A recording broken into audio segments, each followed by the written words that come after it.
Luis Caputo, el ministro de Economía, insistió con la idea de que el gobierno va a impulsar la reforma tributaria. Para analizar qué puede pasar con esta iniciativa en el Congreso y también cómo sigue la moción de censura a Guillermo Francos, estamos en comunicación con el diputado Oscar Agost Carreño, diputado nacional de Encuentro Federal. Diputado, ¿cómo le va?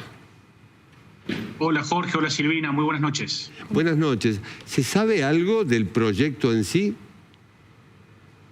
No, la verdad que no. Vimos que es un fogonazo comunicacional como lo que nos acostumbra el gobierno. No hemos visto nada. Creemos que es muy buena esa iniciativa de que retomemos eso, que alguna vez lo conversamos en la época de la ley bases, que bueno, el gobierno no accedía a discutir ciertas cosas y bueno, decidieron avanzar con la ley sin esos capítulos. Yo particularmente hace unos días presenté un proyecto de ley para crear una comisión bicameral que trabaje en 180 días con 16 diputados y 16 senadores de todos los puntos de todas las regiones del país para que haya un trabajo técnico que genere anteproyectos. Pero bienvenido sea, ya sea que se trabaje en una comisión bicameral o como sea, dar esta gran discusión, espero que sea con mucho federalismo y sobre todo que se entienda que no se puede avanzar con una cosa sin la otra, es decir, tiene que haber una reforma en lo tributario, una reforma en lo fiscal y una reforma en lo previsional que van todas bastante atadas una con la otra y yo me atrevería a decir, y es lo que propuse en mi proyecto de ley, que en paralelo hay que trabajar una nueva ley de coparticipación federal para que pueda calzar la necesidad de modernizar todos estos ejes entre lo público y lo privado para salir adelante y despegar en aquellas cosas que sabemos que estamos bastante rezagados. Diputado, la idea en principio, si bien el texto del proyecto de ley no se conoce, sería, según lo que dijo el ministro de Economía, en reducir el número de impuestos. ¿Vos tenés esta misma mirada y en todo caso, cuáles considerás que se pueden reducir y cuáles aquellos otros que deberían ser intocables? Bueno, hasta este momento el gobierno ha subido impuestos y no ha bajado impuestos. Lo único que ganaron con alguna baja de impuestos transitoria fueron 7 grandes cerealeras y no, por ejemplo, los productores del campo con lo que pasó con las retenciones hace poco tiempo. Me parece que está muy bien discutir, pero hay una matriz productiva y una serie de impuestos que, bueno, es necesario realmente bajar impuestos y ver cómo calza eso en la realidad tributaria, impositiva y fiscal. Sobre todo creo que los trabajadores son los que menos carga tendrían que tener y tendríamos que discutir en paralelo, por ejemplo, qué hacemos con el régimen de Tierra del Fuego, ya que fabrican, por ejemplo, celulares que valen el doble que cruzando a Punta Arenas, Chile, o yendo a Estados Unidos a veces hasta el triple, y son empresas que no pagan ningún tipo de impuesto. Bueno, ese tipo de discusiones profundas son las que creo que tenemos que dar, y es muy difícil hablar de qué impuestos subir, qué impuestos bajar, cuando en realidad lo que está en discusión es cómo calzarlo con la matriz productiva, con todos los impuestos que hay dando vuelta, y sobre todo entender que las pymes son las grandes generadoras de empleo. Y acá en Argentina, hasta ahora el modelo de Javier Milei lo que hace darles beneficio, por ejemplo, a mineras, o a grandes compañías, por ejemplo, petroleras, que en general no son las que generan más puestos de empleo. Bienvenida toda inversión, pero tenemos que buscar una serie de reformas que permitan generar previsibilidad y mayor incentivo para contratar empleados en blanco a las pymes argentinas que vienen cerrando desde el gobierno de Javier Milei, se calculan cerca de 17.000. Bueno, ese es el desafío que creo que tenemos tanto el Congreso como el Ejecutivo. Las pymes generan el 70% de los empleos en Argentina. La pregunta es, ¿qué es más urgente, la reforma tributaria o la reforma laboral? Yo creo que van absolutamente de la mano. No podemos pensar una cosa sin la otra. Es posible que en ambas no sea absolutamente en todos los puntos, pero es muy difícil con tan poca gente con empleo en blanco sosteniendo el sistema previsional y no dar esa discusión al mismo tiempo o en paralelo de manera espejada.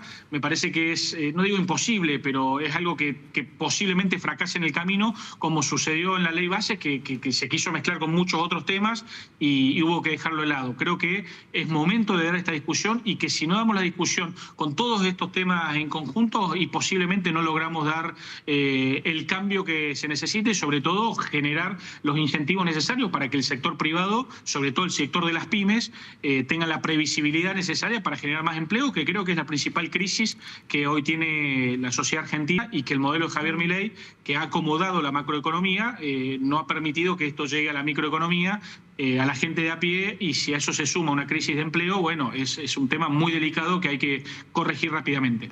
Diputado, voy a otro tema, y es la situación del jefe de gabinete de ministros, Guillermo Francos, porque esta semana hubo dictamen, un dictamen muy importante, bueno, vos lo impulsaste, el dictamen de mayoría, que tiene que ver con la interpelación, con que esté en el recinto respondiendo preguntas Francos, pero también con la posibilidad de que se avance con una moción de censura. Esto es de que los legisladores cumplan con una facultad constitucional para desplazar eventualmente al jefe de gabinete. ¿Cuándo se va a tratar esto? Y si vos crees que evidentemente se tiene que ir, ¿o hay alguna otra conducta que puedan adoptar los legisladores? Bueno, yo creo que el jefe de gabinete es una persona muy dialoguista y que siempre da la cara. Eso hay que valorar porque es una excepción dentro de este gobierno. El problema que tenemos es que esos no son los principales valores que esperamos en el Congreso, y creo que la sociedad espera de un funcionario público y particularmente del jefe de ministros. Creo que el principal valor es que cumpla con la ley siempre.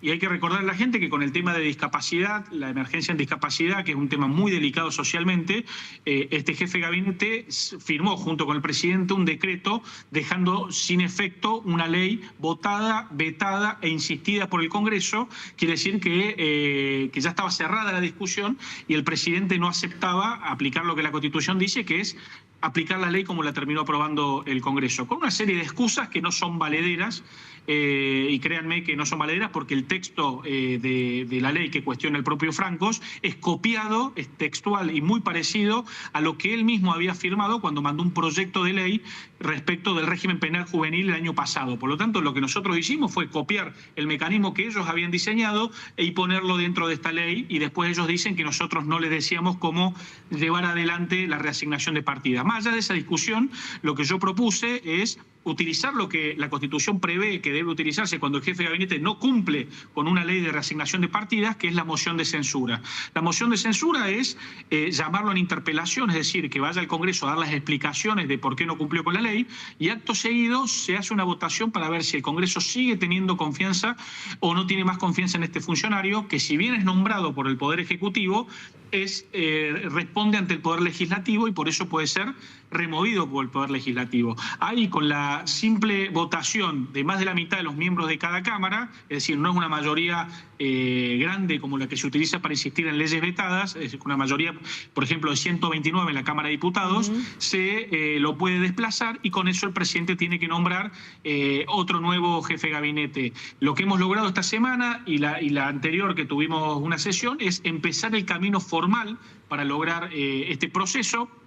Se ha logrado esta semana un dictamen de mayoría con 29 firmas, que lo que establece es avanzar con la moción de censura. Hay otros diputados que solo quieren avanzar con una interpelación a que dé explicaciones, que ha logrado 7 firmas, es un dictamen de bastante minoría, y los podríamos juntar en una eventual sesión que posiblemente tendremos la semana después o un par de semanas después de las elecciones. Si lo hiciéramos esta semana que entra, la semana que viene, nos acusarían de que estamos utilizando electoralmente una situación que ha generado el propio gobierno al no cumplir con una ley. Y esto va de la mano con que el día 20, es decir, el lunes que viene, vence el plazo para que se cumpla con la ley y se promulgue las 2 otras leyes que fueron insistidas pese a un veto del presidente de la Nación, que tiene que ver con las universidades, el financiamiento universitario, y por otro lado tiene que ver con el Hospital Garrahem y la emergencia pediátrica en la Argentina.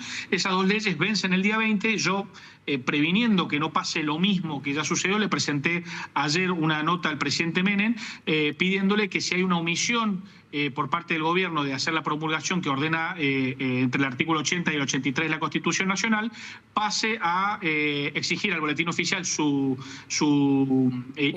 publicación, atento a que fue ficta la promulgación, y sean tomadas como leyes de la Nación sin más discusiones, previendo lo que ya sucedió, que es el primer presidente de la historia que tiene vetos con insistencias logradas en el Congreso en contra de los intereses del Ejecutivo, pero que a su vez por un decreto deciden no aplicarla. Muy bien, muchísimas gracias. Es el diputado Óscar Agos Carreño, representa a los habitantes de la provincia de Córdoba, postula en la próxima elección para ser reelecto y continuar con su tarea de legislador nacional aquí en el Congreso de la Nación. Te agradecemos mucho. Jorge, Silvina, muchas gracias. Buenas noches. Buenas noches.